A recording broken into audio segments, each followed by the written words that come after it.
Do you ever feel like you're not getting the whole story when reading the news? Ever feel overwhelmed by the amount of articles on your Facebook or Twitter feed? Do you struggle to find a news aggregation platform that is both convenient and enjoyable to use? At NewsBubble, we know that you are curious about what's going on in the world. You want to broaden your worldview and develop well-informed opinions on the news of the day.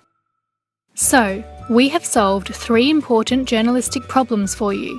First of all, the filter bubble. This phenomenon occurs when websites, news aggregators, and social media platforms algorithmically choose content for their users based on the user's personal taste.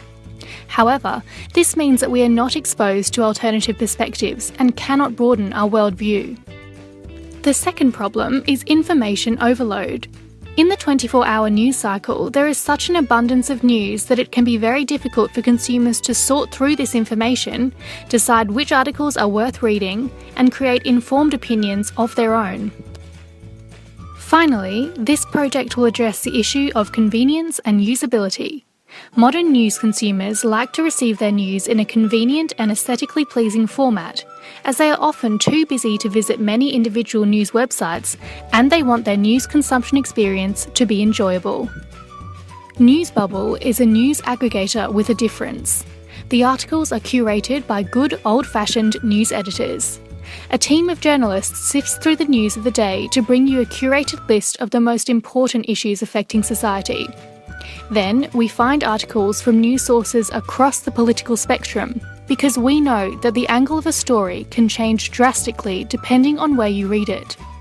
We put this all in one aesthetically pleasing place for you to browse at your convenience. We've also added in some cool features like a daily list of trending topics on social media.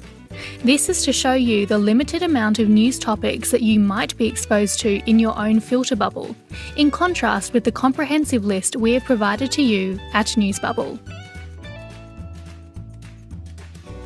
Finally, we've got the commenting section. This is where you go if you want to share your opinions on the news of the day, point out some discrepancies in the reporting of the news, or tell us about a source or article we should add into the NewsBubble list. You can create a username to be a part of the community, and if you tell us about an article that we think should be included, we'll add it in and credit it to you. So if you are curious about the news affecting society today, sign up to NewsBubble and broaden your perspective.